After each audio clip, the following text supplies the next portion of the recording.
Hello Honey's, நான் உங்கள் woodland angel. சாம்பலானாலும் காதல் செய்வேன் என்ற சீரீஸோட அடுத்த எபிசோடை பார்க்கறது தான் நான் வந்திருக்கேன். அந்த எபிசோடில் பார்த்திங்கன்னா, நம்மளுடைய ஸ்னேக் இமோட்டல்கிட்டருந்து நம்மளுடைய செகண்ட் ஹீரோக்கிட்ட அந்த லீ குட்டி பையன் வந்துட்டார் இல்லையா.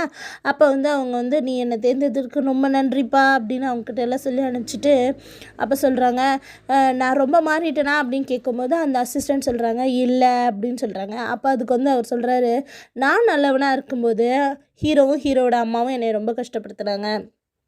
அவங்க அப்படி நடந்துக்கிட்டதுக்காக நான் பழி வாங்குறதுக்கு வந்ததெல்லாம் ஒரு குத்தமா அப்படின்ற மாதிரி இவர் செய்கிறத நியாயப்படுத்தி பேசுகிறாரு. இப்போ பார்த்திங்கன்னா ஹீரோவோட நின்று தானே அந்த ஜென்ரஸ் எல்லாம் எப்போவுமே கிங்குக்கிட்ட பேசிகிட்டு இருப்பாங்க. ஆனால் இப்போ தான் எல்லா பொறுப்பையும் நம்மளோட செகண்ட் ஹீரோ கொடுத்துட்டாங்களா. அதனால் அந்த செகண்ட் ஹீரோ அவங்களோட நின்று நிறைய விஷயங்கள் டிஸ்கஸ் பண்ணுறாங்க. இப்போ என்ன டிஸ்கஸ் பண்ணுறாங்க அப்படின்னு பார்த்திங்கன்னா, செகண்ட் ஹீரோ அந்த லேக் இம்மோட்டல் இருந்தாங்க இல்லையா, அவங்களோட பிரச்சனை தான் இத்தனை நாள் போயிட்டு இருந்திருக்கும். அதனால் இப்போ அதோட சால்வ் பண்ணுறாங்க, அந்த பிரச்சனையை சால்வ் பண்ணிட்டாங்க. அதனால் அந்த குட்டி பையன் இப்போ நான் அங்கே கிளம்புறேன் அப்படின்னு சொல்லிட்டு அந்த குட்டி பையனை கொண்டு அவனோட லேக்கில் விட்டுறாங்க. இனிமேல் நான் அங்கேயே இருந்துக்கிறேன், இங்கே எனக்கு வேண்டாம் அப்படின்னு அந்த குட்டி பையன் சொல்லிட்டான். உடனே அதுக்கு ஸ்னேக் இமோட்டலே வர வச்சு அவனையும் அங்கே அனுப்பிச்சிட்டாங்க. அப்போ அந்த செகண்ட் ஹீரோ சொல்கிறாரு, இப்போ உனக்கு சந்தோஷமா அவன் இங்கேருந்து போயிட்டா அப்படின்னே, அவங்களோட ட்ரூ ஃபார்மில் அவங்கவுங்க இருக்கிறது தான் அவங்களுக்கு நல்லது. நீ மாறிட்டேன்றதுக்காக எல்லாருமே மாறிக்க முடியாது அப்படின்னோடனே, அப்போ நீ என் கூட இருக்க போகிறது இல்லையா, நிஜமாலுமே இருக்க மாட்டேன் அப்படின்னோடனே, சரி இனிமேல் நம்ம 2 பேர் வேறு திசையில் போகிறோம், என்னைக்காவது ஒரு நாள் சந்திக்க நேர்ந்தால் நீ என்னை பார்த்து பேசணும் அப்படின்னு சொல்கிறாங்க. பார்க்கலாம் அப்படின்னு சொல்லிட்டு நம்ம ஸ்னேக் இம்மோட்டல் அது போயிடுறாரு செகண்ட் ஹீரோவை விட்டுட்டு. அதே சமயத்தில் இங்கே காட்டுறாங்க, அந்த சமயத்துலேயே நம்மளோட அசிஸ்டண்ட் உட்காந்து படிச்சுட்டு இருக்கும்போது, நீ நினைக்கிற மாதிரி செகண்ட் ஹீரோ கிடையாது. அப்போ இருந்த நைட் இம்மோட்டல் அங்கேயும் இங்கேயும் யாராவது ஒரு பொண்ணுங்களை பார்த்துட்டு பேசிட்டு பழகிட்டு இருப்பார். யார் நமக்கு இங்கே தான் சொல்கிறாங்க. ஆனால் நீ நினைக்கிற மாதிரி செகண்ட் ஹீரோ கிடையாது. அவர் மனசில் எப்போ பாரு அதே பொண்ணு தான் இருக்குது. நீ உன் வாழ்க்கையை கெடுத்துக்க பார்க்குற. அவர் உன்னை திரும்பி கூட பார்க்க மாட்டார் அப்படின்னா, கடைசி வரைக்கும் நான் அவர் கூட இருக்கணும்னு தான் ஆசைப்பட்றேன், நான் அவர் கூட வாழணும்னு ஆசைப்படல அப்படின்னு சொல்லிட்டு நம்ம அசிஸ்டண்ட்டு சொல்கிறாங்க. நான் இப்போ உனக்கு கல்யாணம் பண்ணி பார்க்கணுன்னு எனக்கு இஷ்டம் இருக்காதா அப்படின்னு சொல்லிட்டு அவர் கத்திக்கிட்டே இருக்க, நம்மளுடைய செகண்ட் ஹீரோட அசிஸ்டண்ட் எழுந்திரிச்சு அந்த இடத்த விட்டே போயிடுறாங்க. அப்புறம் பார்த்திங்கன்னா நம்ம செகண்ட் ஹீரோ நம்ம ஹீரோயினோட வேர்ல்டுக்கு வந்திருக்காங்க. அந்த இடத்துல ஒவ்வொருத்தருக்கும் கிஃப்ட் கொடுக்குறாங்க. அப்போ ஃபஸ்ட்டு கேரட் ஃபேரிக்கு ஒரு கிஃப்ட் கொடுக்குறாங்க, ஒரு பெரிய ட்ரம் மாதிரி. அது சத்தம் போட்டால் நான் ரேபிட்டெல்லாம் துரத்திடுவேன் அப்படின்னு சொல்லிட்டு அவர் சந்தோஷப்படுறாரு. அது தண்டரோட ட்ரம் மாதிரி. அப்போ ஹீரோயினோட ஃப்ரெண்டுக்கு டேஸ்ட்னால் அவங்களுக்கு ரொம்ப பிடிக்குமா, அதனால் அவங்களுக்கு ஒரு கிஃப்ட்டு. இதெல்லாம் பார்த்துட்டு அவங்கெல்லாம் சிரிச்சிட்ருக்காங்க. அப்போ அந்த அசிஸ்டன்ட் சொல்கிறாங்க, உங்களுக்கு கான்குபீஸ் எல்லாம் கல்யாணம் பண்ணிக்கணும்னு ஆசைப்பட்டால் தயவு செஞ்சு சொல்லுங்கள், நான் அவங்கள கல்யாணம் பண்ணிக்கிறேன் அப்படின்னா, எனக்கு இந்த இஷ்டம்லாம் இல்லைம்மா அப்படின்னோடனே, எனக்கு ஒரு தம்பி இருக்கான், நான் வேணா அவனை ட்ரை பண்ணி பார்க்குறேன். பரவாயில்ல உங்களை மாதிரி அவருக்கு கொஞ்சம் கேரக்டர் இருந்தால் கூட ஓகே தான் அப்படின்னு சொன்னோன்னே இங்கே எல்லாம் சிரிக்கிறாங்க. ஏண்டி உன்னை ஒழுங்காக கல்டிவேஷன் பண்ணி உன்னை பெரிய பிள்ளையாக ஆகுன்னு சொன்னேன், நல்லா பவர்ஃபுல்லாக ஆகுன்னு சொன்னேன், நீ மாப்பிள்ளை தேடிக்கிட்டு இருக்கியா அப்படின்னு சொல்லிட்டு அந்த சீஃபோட அசிஸ்டன்ட் 2 பேரும் அங்கே நின்று சொல்லிகிட்டு இருக்காங்க. அதுக்கப்புறம் அவங்க 2 பேர் பேசிக்கிறாங்க, இவன் ரொம்ப பொறுப்பானவன், அன்பானவன், இவன் நல்லா பார்த்துப்பான், இப்போ தான் நம்மளுடைய சீஃப்க்கு இருக்க பிரச்சனை கொஞ்சமாவது குறைஞ்சிருக்கு அப்படின்னு பேசிகிட்டு இருக்காங்க. அப்புறம் பார்த்திங்கன்னா நம்ம செகண்ட் ஹீரோ பேசுகிறாங்க. அப்போ கேட்குறாங்க ஹீரோயினு, ஏங்க அவங்களுக்கு ஹீரோ கிங்கு அவருக்கு ரொம்ப முக்கியமானவங்களாக இருந்தால் பிரச்சனையை ஃபேராக முடிப்பாரா, நல்லபடியான தீர்ப்பு கொடுப்பாரா, இல்லை முக்கியமானவங்கன்னு சொல்லிட்டு இன்வெஸ்டிகேஷன் நிறுத்திடுவாங்களா அப்படின்னு. ஏமா அப்படி கேட்குறேன்னா, இப்போ தான் இன்வெஸ்டிகேஷனே ஸ்டாப் பண்ணிட்டாங்களே, அதனால தான் கேட்குறேன் அப்படின்ட்டு. ஆனால் இவங்க கிங்கும் இவரும் பேசினதை செகண்ட் ஹீரோவும் பேசினதை இங்கே சொல்லவே இல்லை. உடனே அந்த பொண்ணு அழுகுது. நம்ம ஹீரோயின் ரொம்ப அழுகுறாங்க. இவர் கண்ணை தொடச்சி விட்றாரு. என்ன நடந்தாலும் பரவாயில்ல, நான் கல்பிரேட்டை கண்டுபிடிப்பேன் அப்படின்ற மாதிரி இவர் சபதம்லாம் எடுத்துக்கிறாரு. அப்போ பார்த்திங்கன்னா நம்மளுடைய டீமன் வேர்ல்டை கட்டுறாங்க. அந்த இடத்துல மூசுவும் நம்மளுடைய பிரின்சஸும் ஜாலியாக சந்தோஷமாக சிரித்து பேசிட்டு ஒரு கெஸ்ட் ஹவுஸில் ரூம் எடுக்கிறாங்க. அந்த சமயத்தில் யாரோ ரொம்ப அலப்பறை பண்ணிட்டு வராங்க. யாருன்னு பார்த்தா இவங்களோட படத்தளபதியில் இருக்க ஒருத்தன். அப்போ இவங்க பார்த்துட்டு அவனை 2 சாத்தி முட்டி போட வச்சு மிரட்டி மிரட்டிகிட்டு இருக்காங்க.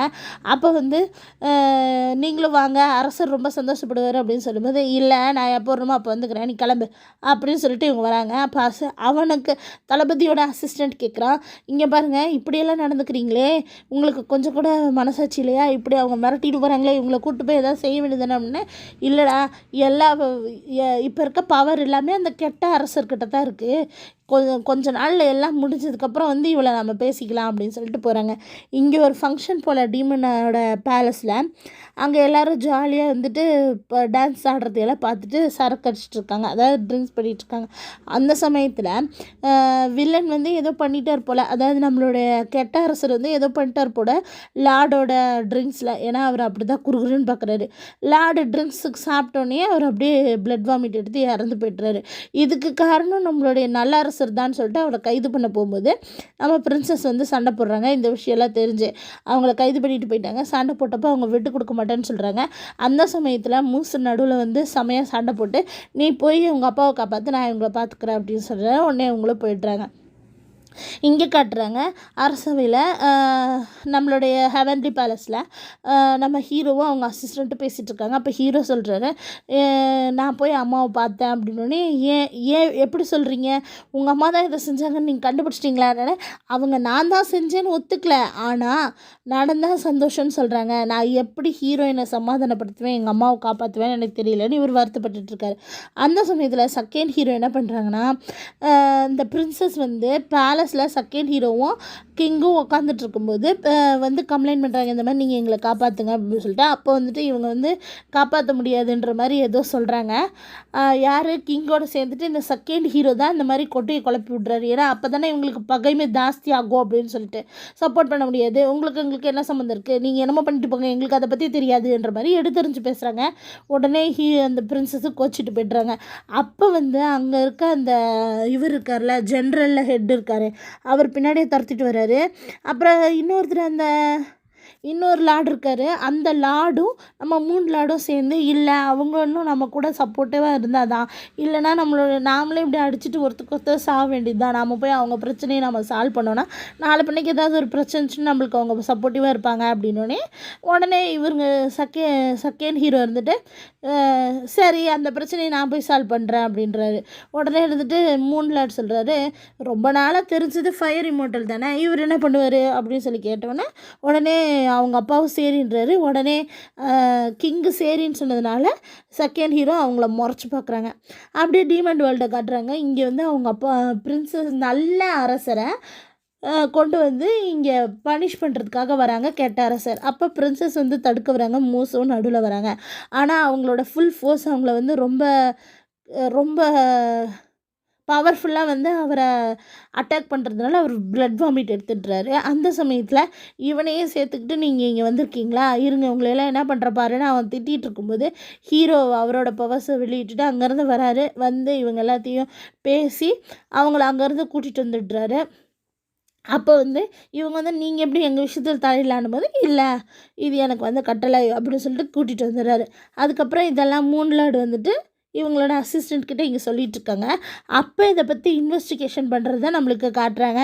அப்போ இன்வெஸ்டிகேஷன் பண்ணும்போது அந்த டாக்டர் வந்து சொல்கிறாங்க, போஸ்ட்மார்ட்டம் ரிப்போர்ட்டில் சொல்கிறாங்க, அது ஒரு பாய்சன், அது வந்து குளிர் இடத்துல தான் வரும் அப்படின்னு. டீமன் வேர்ல்டில் எது குளிரான இடம் அப்படின்னு சொல்லிட்டு யோசிச்சுட்டு இருக்கும்போது, இந்த இடத்துல இருக்கிறதுக்கு வாய்ப்பு இருக்குது, இங்கே நிறைய ஹிடன் பிளேஸ் இருக்குது அப்படின்னு சொல்லிட்டு ஹீரோயினும் இந்த ஹீரோயினில் பிரின்சஸும் மூஸும் ஹீரோவும் அந்த பக்கம் போகிறாங்க. அங்கே பார்த்தீங்கன்னா ஒரு பெரிய ஹிடன் பிளேஸ் ஒன்று இருக்குது, அதில் வந்து மேஜிக் பண்ணி தான் க்ளோஸ் பண்ணியிருக்காங்கன்னு பார்த்தாலே தெரியுது. அந்த இடத்த போய் இவங்க மேஜிக்கை போட்டால் பார்த்தா அந்த இடம் ஃபுல்லாக கூலிங்காக இருக்குது. அந்த இடத்துல கொஞ்சம் செடிங்க வளர்ந்துட்டுருக்கு. அதை பார்த்துட்டு இதை யார் இங்கே வளர்த்திட்ருப்பா, இது இப்படி இருக்கிறதே நம்மளுக்கு தெரியலையே அப்படின்னு சொல்லிட்டு இவங்கெல்லாம் பார்த்துட்ருக்கிறதோட இந்த எபிசோட் முடியுது. அடுத்தடுத்த எபிசோடை பார்க்குறதுக்கு என் சேனலை சப்ஸ்கிரைப் பண்ணுங்கள். தேங்க்யூ.